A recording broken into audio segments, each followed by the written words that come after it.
वसीम मुनीर की, हम अलग हैं, हम दुनिया को बताएंगे कि हम मुस्लिम बाकियों से अलग हैं। ये बात हकीकत है कि हम इंडियन मुसलमानों से तुम्हारा कोई तुलना ही नहीं है, क्योंकि शेर और सुअर में कोई तुलना नहीं होता है। इसके अलावा टेरिफ वार भी चल रहा था, इसे भी हमारी इंटेलिजेंस एजेंसियों ने उतना ध्यान से नहीं दिया। हालांकि लास्ट मोमेंट पर इंटेलिजेंस ने कहा था कि अप्रैल के दूसरे सप्ताह में हमला हो सकता है।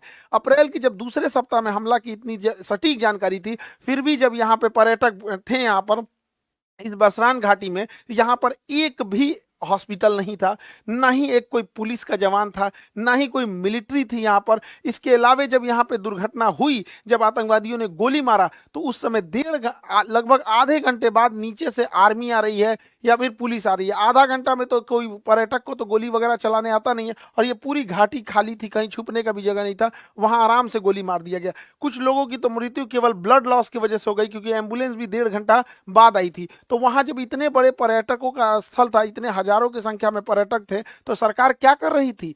आखिर इतना इंटेलिजेंस मिलने के बाद भी अगर ये आपका भी फेल्योर है, तो सरकार कितने लोगों को सस्पेंड की? हालांकि गवर्नमेंट कई बार क्या होता है, ऐसे लोगों में सस्पेंड नहीं करती, क्योंकि गवर्नमेंट का गलती उजागर हो जाती है। लेकिन आपका गलती उजागर ना हो, इसके लिए आप किसी को सस्पेंड नहीं कीजिएगा, तो आगे फिर ऐसी घटनाएं होंगी यहाँ पर, और इस घटनाओं को ये सब फिर से दोहराएंगे सब। देखिए, इसमें करना क्या चाहिए, बिना लोकल के सपोर्ट किए नहीं हुआ होगा। तो जो लोकल इनके स्पाई के रूप में काम कर रहे थे, उन्हें सेना जो है पब्लिकली सजा दे, सबके सामने जितनी कठोर सजा हो सकती है उतनी कठोर सजा दो। लेकिन वैसे कश्मीरी जिन्होंने पूरे तन मन से भारत के लिए अपना जान तक इन्होंने निछावर कर दिया, ऐसे कश्मीरी का रिस्पेक्ट होना चाहिए। चाहे वो कोई भी कश्मीरी भाई हो, चाहे वो नजाकत अली हो जो टूरिस्ट गाइड का काम कर रहे थे, लगभग 11 लोगों को बचाएं, चाहे वो माजिद खान ड्राइवर हैं जिन्होंने लगभग 6 लोगों को बचाया, चाहे सैयद हुसैन आबिद हो जो लड़ते लड़ते शहीद हो गए, आतंकवादियों से M4 राइफल छीन लिए, ऐसे लोगों का भी सम्मान होना चाहिए। हालांकि मीडिया में ये सब चीजों को दब गए हैं, क्योंकि जब ये दिखाएंगे तो पाकिस्तानियों का भी मनोबल टूटेगा।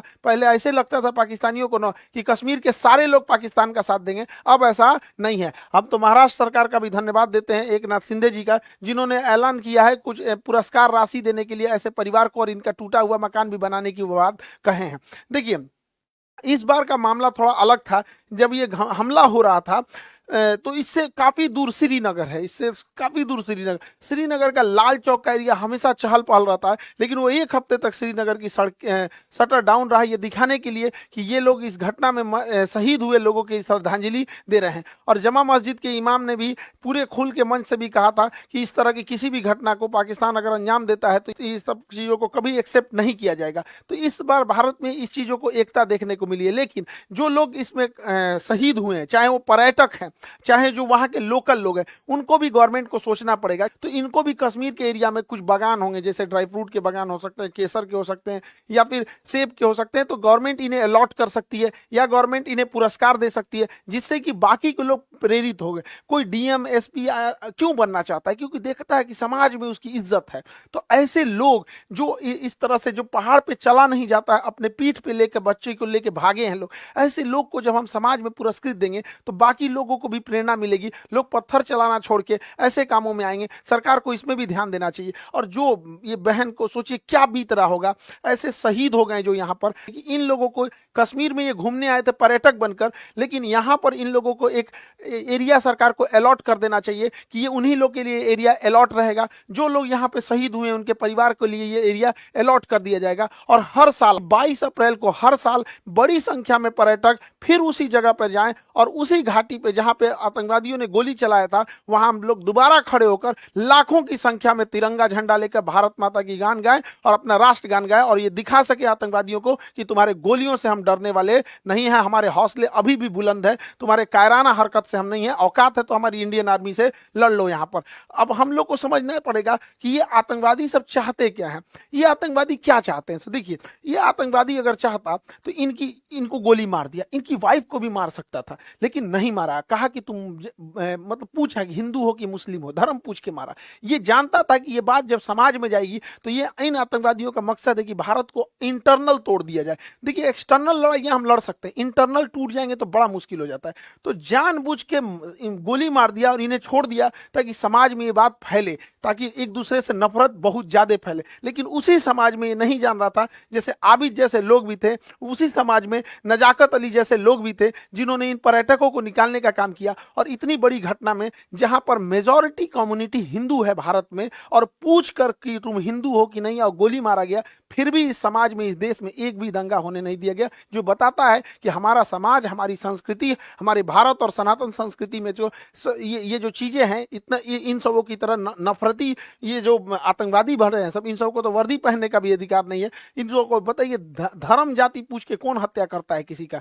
तो ये यही चाहता है कि हम लोग इंटरनल डिस्प्यूट में फंस जाए। दूसरा क्या चाहता है? कोई ना कोई तो इसका मकसद होगा। दूसरा ये चाहता है कश्मीर से पर्यटक हट जाए, इसीलिए ताकि कश्मीर में बेरोजगारी बढ़ जाए, महंगाई बढ़ जाए, तो युवाओं को अपनी ओर ये खींच सकता है। लेकिन हम लोगों को आगे प्रयास करना पड़ेगा और सरकार को भी, ताकि पर्यटन में कभी भी कमी आने नहीं दिया जाए। क्योंकि कश्मीर में जब से पर्यटन बढ़ा है, 370 हटा है, तो जो कश्मीरी को ये लोग 10,000 12,000 दे के पत्थर चलवाते थे, आज वो कश्मीरी पर्यटक में कोई नाव ले जा रहा है, कोई गाइड बना हुआ है, कोई घोड़े से किसी को घुमा रहा है, कोई अपना वहां दुकान चला रहा है। ऐसे करके कोई भी कश्मीरी छोटा मोटा बिजनेस करके 25-30 हजार रुपये अपने कमा रहे हैं।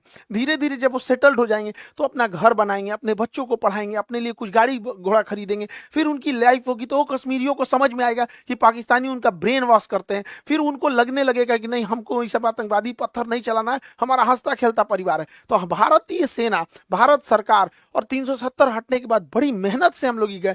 आज कश्मीरियों में पत्थर चलाने वाला इन चोट्टों को मिल नहीं रहे हैं सब, क्योंकि वो पर्यटन में एक दूसरे से घुले मुले हुए हैं सब। तो ये हम लोगों की भी जिम्मेदारी बनती है कि कहीं ऐसा ना हो कि इमोशन में आके, गुस्से में आके हम लोग इन आतंकवादियों के ट्रैप में फंस जाए। इस ट्रैप में हम लोग को नहीं फंसना है। अब जैसे सिंधु जल समझौता 1960 में था, इसके तहत क्या था, यानी सिंधु, झेलम, चिनाब, इन नदियों का पानी का अधिकार मिल गया था पाकिस्तान को, और सतलज, ब्यास, रावी, इसके पानी का अधिकार मिला था इंडिया को। वो भी हम लोग इसका पूरा यूज नहीं कर सकते, लेकिन भारत ने इनमें बहुत सारे डैम बना दिए, सलाल डैम, बेलगिहात, दुलहस्ती, किशन गंगा परियोजना, कई सारे डैम बना दिया।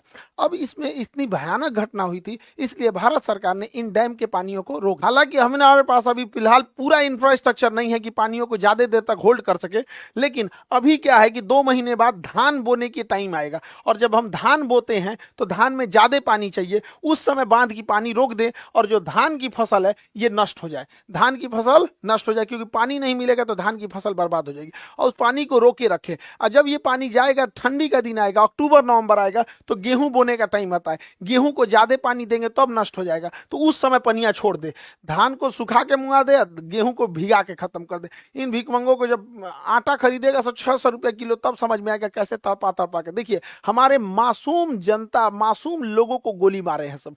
जो पर्यटक थे इन्होंने कोई गलती नहीं किया, तो उन्हें मारे थे सब यहाँ पर। इसलिए हम लोगों का भी ये कर्तव्य बनता है कि सूद समेत उनको लौटा दिया जाए। बच्चा बच्चा पूछे कि अब्बा, पापा, मम्मी, आटा इतना महंगा क्यों हो गया, तब समझ जाएगा कि पानी रोक दिया है भारत वहां पर। ये करना चाहिए। और यहाँ पर बांध का इंफ्रास्ट्रक्चर बना के इन बांध को रेगिस्तान में, राजस्थान के थार मरुस्थल में इंदिरा गांधी के पैरेलल कई नहरें बना के रेगिस्तानी एरिया में भर देना चाहिए। यहाँ के रेगिस्तान में रहने वाले लोगों को पानी की बहुत किल्लत होती है, तो हम ये पानी अपने दुश्मन देश को क्यों दे, जब हमारे पास इंफ्रास्ट्रक्चर यहाँ, हालांकि हमारे पास अभी इतना इंफ्रास्ट्रक्चर नहीं है, लेकिन ये लॉन्ग टाइम है, रेगिस्तान में हम लोग को इन पानियों को भेज देना चाहिए। और जो भी पानी जो यहाँ पाकिस्तान जा रहा है, उसको जब हम इधर डाइवर्ट करेंगे, तो इस एरिया में, पंजाब और राजस्थान की इस एरिया में जो कागज उद्योग है, लुगदी उद्योग है, कार्टून बनता है, कागज बनता है, ये सब में सबसे ज्यादा पानी की खपत होती है। 2014 यूपीएससी में क्वेश्चन पूछा था कि सबसे ज्यादा पानी की खपत किसमें होती है, कागज एवं लुगदी उद्योग, ऑप्शन बी पे लिखा हुआ था। तो इस एरिया में कागज वगैरह का उद्योग डालना चाहिए जिसमें पानी की हैवी खपत है, वैसे एरिया में नहीं डालना चाहिए जहां पानी कम है। हालांकि यहाँ पर हम लोग उतना इंफ्रास्ट्रक्चर नहीं बना है, वरना इन पानियों को हम लोग दिल्ली की ओर भी मोड़ सकते हैं। वो मोड़ने के लिए जो सिस्टम आता है उसे एक्वाडक्ट कहते हैं। ये देखिए, ये एक्वाडक्ट है, ये एक्वाडक्ट के रास्ते हम पानी को मोड़ सकते हैं। और एक्वाडक्ट के रास्ते अगर हम दिल्ली यमुना में ले आ दें और यमुना में तेज गति से छोड़ दें, तो यमुना नदी में जो गंदगी की समस्या है वो तेज बहाव के कारण बह जाएगा, और आगे एक लोहे की जाली लगा दे, जिससे कि जो प्लास्टिक है, कूड़े करकट है, उसे हम रोका जा सकता है, और पूरा का पूरा पानी साफ हो जाएगा। यमुना साफ के लिए देख रहे थे, यमुना साफ करने के लिए जोड़ देंगे नदियों को, तो यमुना आराम से साफ हो जाएगी, बहाव के साथ आगे बढ़ जाएगी यमुना नदी। पाकिस्तानी सेना सोचती है कि छोटा मोटा एयर स्ट्राइक स्ट्राइक टाइप की कोई घटना हो जाए जिससे कि पाकिस्तानी सेना का जो जनरल है आसिम मुनीर वो अपने आप को रेलेवेंट दिखा सके कि हमारी कितनी जरूरत है, वो पाकिस्तान को कितना बचा के रखा है। लेकिन भारत को यहाँ इजराइल जैसे सोचने की जरूरत है, यदि एक भी हमला हो तो बड़ा सटीक हो, पाकिस्तान की कमर तोड़ दिया जाए। पाकिस्तान में जो बिजली घर है, भारत यहाँ से जब हमला करे तो इसके बिजली घर को उड़ा दे जिससे कि बिजली ही ना बन पाए, और जो ग्रिड होता है, ग्रिड जहाँ से बिजली डिस्ट्रीब्यूट होती है, ग्रिड ग्रिड उड़ा दे। अगर बिजली घर और ग्रिड उड़ गया, अगर 10 मिसाइल ग्रिड पे मारो, 10 मिसाइल मार देना यहाँ पे बिजली घर पे, पूरे पाकिस्तान में ब्लैकआउट हो जाएगा, सोचने समझने के टाइम ही नहीं मिलेगा। और इस गर्मी के टाइम पे अगर ब्लैकआउट हुआ यानी पूरी बिजली खत्म